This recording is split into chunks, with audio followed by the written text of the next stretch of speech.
Good morning అండి. నా పేరు Sridhar Kostaju, founder and chairman of the foundation. And basic గా ఇవాళ జరుగుతున్న summit A and cloud summit. And మనందరికీ తెలుసు స్టార్ట్అప్స్ కి చాలా బజ్ ఉంది ఇండియాలో. So that's lot of craze for the startups. అయితే ఇన్నోవేషన్ కాంపోనెంట్ స్టార్ట్అప్స్ అంటే జనరల్ గా anybody is startup as per the government of India norms ప్రకారం 10 years లోపు స్టార్ట్ అయిన ఎనీ కంపెనీ 100 crores బిలో ఉంటే ఇట్స్ కాల్డ్ ఎ స్టార్ట్అప్. అయితే startups లోకి వచ్చేసరికి ఇన్నోవేషన్, స్టార్ట్అప్స్ అవి రెండు సినానిమస్ వర్డ్స్. అంటే స్టార్ట్అప్ అంటేనే బేసిక్ ఇన్నోవేషన్. అయితే మీరు అబ్జర్వ్ చేస్తే ఇన్నోవేషన్ అనేది బిజినెస్ డొమైన్ లో ఉంటుంది, అంటే బిజినెస్ డైమెన్షన్ లో. Innovation can be on the technology domain. So మా ఆబ్జెక్టివ్ ఏంటంటే technology innovation is a strong innovation and which cannot be replicated or replaced easily. And ఆ టెక్నాలజీ ఇన్నోవేషన్ చేయడానికి కూడా చాలా ఖర్చు అవుతుంది అండ్ చాలా టైం పడుతుంది మనకి. And they need lot of support also. ఇప్పుడు మీరు అబ్జర్వ్ చేస్తే గవర్నమెంట్ ఆఫ్ ఇండియా స్కీమ్స్ అన్ని స్టార్ట్అప్స్ ఉన్నాయి, అవన్నీ మోర్ ఫర్ బిజినెస్ ఇన్నోవేషన్. ఇలా లాంగ్ డీప్ ఇన్నోవేషన్ చేయడానికి సరిపోయే పాలసీస్ తక్కువ ఉన్నాయి. ఇప్పుడు రీసెంట్ గా they have come with a policy, of course which is at to come, ఇంకా మార్కెట్ లోకి వెళ్ళలేదు అది. So deep tech startup policy అని చెప్పి government of India has launched the draft policy. I think soon in the next 1 month or 2 months they are going to launch it. అంటే basic గా మీరు observe చేస్తే startup schemes లో అంటే what are the funding, వాళ్ళు ఇస్తున్న funding 1 crore కానీ 2 crore కానీ ఒక్కొక్క స్కీమ్ ఒక్కొక్క రకమైన ఫండింగ్ ఇస్తున్నారు. చూస్తే అవన్నీ కూడా వాళ్ళు మార్కెట్ లోకి వెళ్ళి రియలైజ్ అయ్యి to succeed in the market, I think the time is not more than a year. So the span of that particular entire success is only not more than a year kind of thing. But if you look at it, ఈ deep tech అంటే technology innovation చూస్తే that takes long time. అంటే వాళ్ళకి 2 years only research మీద పడుతుంది time. 2 years, 3 years, 4 years, కొన్ని companies అయితే 5 years కూడా రీసెర్చ్ చేస్తారు. అంత టైం రీసెర్చ్ చేస్తే గానీ they will not be able to develop that innovation. అలాంటి ఇన్నోవేషన్ ప్రమోట్ చేయాలి అంటే not only science and technology, main technological innovation promote చేయాలనేది మెయిన్ ఉద్దేశం అండి, ఫౌండేషన్ ఉద్దేశం. And that is the first point. అయితే డీప్ టెక్ స్పేస్ లో అంటే ఈ particular real science and technology innovation లో చాలా ఏరియాస్ ఉన్నాయి. Artificial intelligence is one area, అలాగే సైబర్ సెక్యూరిటీ ఉంది, సో ఇండస్ట్రీ 4 ఉంది ఇక్కడ, అలాగే చాలా ఉన్నాయి, మల్టిపుల్ ఏరియాస్ ఉన్నాయి. అయితే అందులో మేము ఆర్టిఫిషియల్ ఇంటెలిజెన్స్ ఎందుకు తీసుకున్నాం ఫస్ట్, మిగతా ఇన్ని ఏరియాస్ ఉంటే ఎందుకు తీసుకున్నాం అంటే 2 reasons ఉన్నాయి. ఒకటి, the among all this things artificial intelligence is one which cross cuts everything. మీరు ఏ సెక్టర్ తీసుకోండి ఏ లేకుండా లేదు. హెల్త్ కేర్ సెక్టర్ తీసుకోండి, మనం వాడే వేరబుల్స్ దగ్గర నుంచి అన్నిట్లో ఏ ఉంది. మీరు ఫిన్టెక్ తీసుకోండి, మనం వాడుతున్న ఫోన్ పే, అన్నిట్లో డీప్ గా ఏ ఇంటిగ్రేట్ అయి ఉంది. ఇంక్లూడింగ్ మనం మీడియా తీసుకోండి, మనం వాడే నెట్ఫ్లిక్స్, ఇవన్నిట్లో ఏ ఉంది. షాపింగ్ లో ఏ ఉంది. అంటే అసలు ఏ లేకుండా మన బిజినెస్ లేదు, తెలియకుండా it is been part of it. అంటే సో అందరికీ కావాలి, ప్రతి చిన్న స్టార్ట్అప్ దగ్గర నుంచి ప్రతి కంపెనీకి ఏ కావాలి. ఏ లేకుండా అసలు కంపెనీ సర్వైవ్ అయ్యే క్వశ్చనే లేదు. సో ఇది అందరికీ కావాల్సింది, it has become integral part అయింది. కాబట్టి మేము దీన్ని అంటే ఇది ఇంత ఎక్కువ ఉంది కాబట్టి we started with this. So అంటే our intention is not only to stick with AI, ఇక్కడ నుంచి ఎక్స్టెండ్ అయ్యి సైబర్ సెక్యూరిటీకి, నెక్స్ట్ ఎక్స్టెండ్ అయ్యి ఇండస్ట్రీ 4.0కి, మిగతా ఏరియాస్ మిగతా డొమైన్స్ లో ఇక్కడ వెళ్తాం. అండ్ ఈ పర్టికులర్ ఇవాళ సమ్మిట్ కి మనం వి గాట్ స్పీకర్స్. అంటే స్పీకర్స్ చాలా పెద్దవాళ్ళు వచ్చారు అక్రాస్ ఇండియా. కొంతమంది యుఎస్ నుంచి కూడా వచ్చిన వాళ్ళు ఉన్నారు, 2-3 speakers across India. And big companies నుంచి మైక్రోసాఫ్ట్ నుంచి వచ్చారు, సిటిఓ వచ్చున్నారు, అలాగే జేపీ మార్గన్ నుంచి ఎగ్జిక్యూటివ్ డైరెక్టర్ వచ్చినారు, ఎరిక్సన్ నుంచి డేటా సైన్స్ డైరెక్టర్. మేము we hand pick the speakers who have got hands on experience. అంటే ఒక 20 years plus they are core experts on the technology.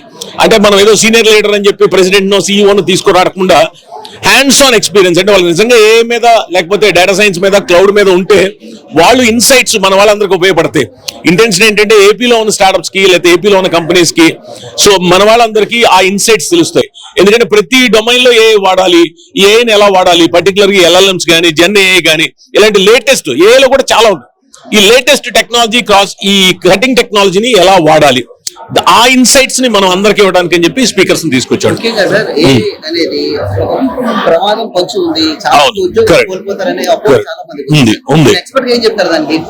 ఇందులో 2 dimensions ఉన్నాయండి. అంటే మీరు 2 రకాలుగా అడిగారు. ఒకటి అంటే మీరు జాబ్ ఓరియంటేషన్ అడిగితే that's a different point. Definitely AI is going to impact the industry. I think 2 days back, I think there was a study from the US, MIT has given a report on this particular entire AI.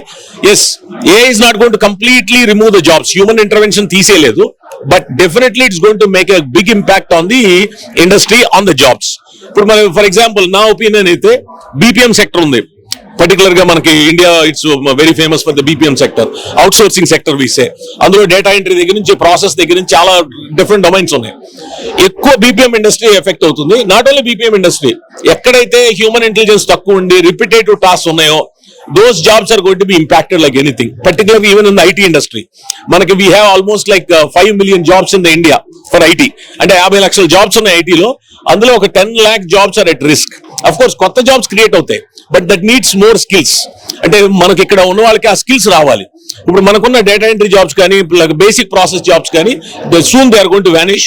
And then అంటే complete గా jobs ఏమి పూర్తిగా 100% impact ఏమి ఉండదు, but significant impact ఉంటుంది, 20% impact ఉంటుంది గ్యారంటీగా. And unless we take the initiatives, ఇది నేర్చుకుని టెక్నాలజీని నేర్చుకుని మనం ముందుకు వెళ్ళకపోతే and that's going to impact hour lifes also. Sir, ఇప్పుడు ఆంధ్రప్రదేశ్ ప్రభుత్వం చూస్తే విద్యకి చాలా ప్రయారిటీ ఇస్తుంది. చిన్నప్పటి నుంచే ఆ డిజిటల్ క్లాస్ రూమ్స్ కానివ్వండి, డిజిటల్ టీచింగ్, ఇవన్నీ ఫ్యూచర్లో పిల్లలకి ఏకి సంబంధించి ఎలాంటి సెన్సేషన్స్ నమోదవబోతున్నాయి? ఒక ఎక్స్పర్ట్గా చెప్పండి, నిజంగా ఆంధ్రప్రదేశ్ ప్రభుత్వం తీసుకుంటుంది ఒక మంచి నిర్ణయం అంటారా? ముఖ్యంగా గౌరవనీయులు ముఖ్యమంత్రి డాక్టర్ వైఎస్ జగన్మోహన్ రెడ్డి గారు ఏ మీద గొప్ప అవగాహన కలిగి పెద్దపీట వేయడం జరుగుతుంది. ఈరోజు కళాశాల స్థాయిలో కాకుండా స్కూల్ స్థాయిలోనే ఏ ఇంప్లిమెంట్ చేయడం అనేది ఒక మన గౌరవ ముఖ్యమంత్రులకే సాధ్యమైంది. ఎందుకంటే ఈరోజు ఏని ఇంట్రడ్యూస్ చేసిన తర్వాత మన విద్యార్థులని, ఇంజనీరింగ్ విద్యార్థులని ఒక 10,000 స్టైఫండ్తో ఆ ఇంజనీరింగ్లో ఉన్నటువంటి కమ్యూనిటీ సర్వీస్ ప్రాజెక్ట్కి మళ్ళీ స్కూళ్ళకు పంపించి ఏ ద్వారా మన విద్యార్థులలో ఆ బీజాన్ని నాటే యొక్క బృహత్తర కార్యాన్ని ఈ 6 నెలల్లో చేయడం జరుగుతుంది.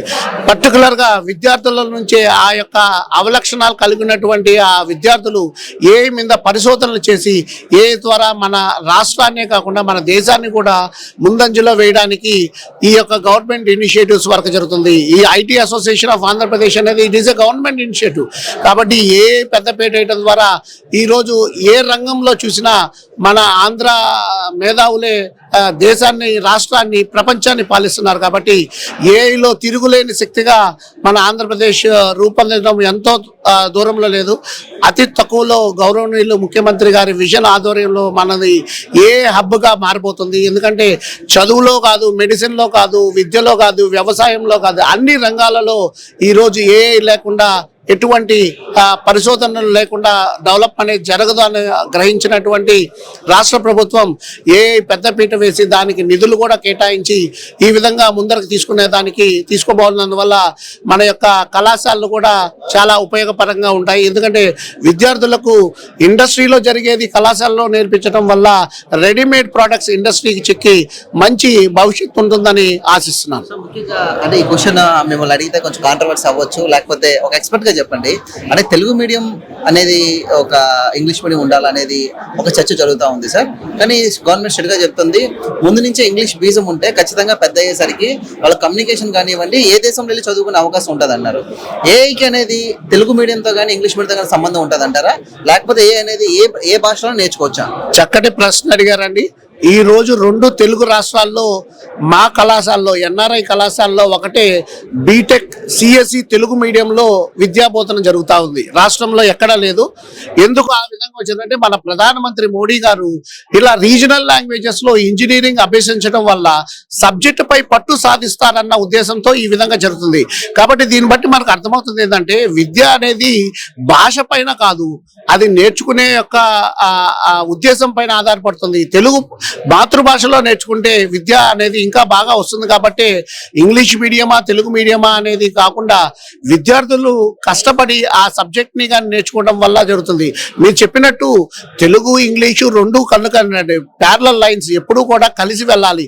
ఎక్కడ అవసరమైతే అక్కడ తెలుగు, ఎక్కడ ఇంగ్లీష్ అయితే అక్కడ అవసరం అవుతుంది. ఎందుకంటే భవిష్యత్తులో ఈ చదువుకున్న వాళ్ళందరూ కూడా కార్పొరేట్ లోకి వెళ్లాల్సి వస్తుంది. కాబట్టి కార్పొరేట్ విద్యా సంస్థలు, కార్పొరేట్ కంపెనీలు అన్నీ కూడా అందరికీ తెలుగు రాదు. కాబట్టి ఇంగ్లీష్ యొక్క ప్రామాణిక అక్కడ ఉపయోగపడుతుంది. కాబట్టి ఇంగ్లీష్ యొక్క ప్రాధాన్యత ఇంగ్లీష్ ఉంది, అలాగే తెలుగు యొక్క ప్రాధాన్యత తెలుగు ఉంది. కాబట్టి ఈ 2 సమపాలనలో ముందరకు వెళ్తే రాష్ట్రాభివృద్ధి జరుగుతుందని కోరుతున్నాను. సో ముఖ్యంగా ఏఐకి తెలుగు మీడియంకి ఇంగ్లీష్ మీడియంకి సంబంధం ఉందంటారా?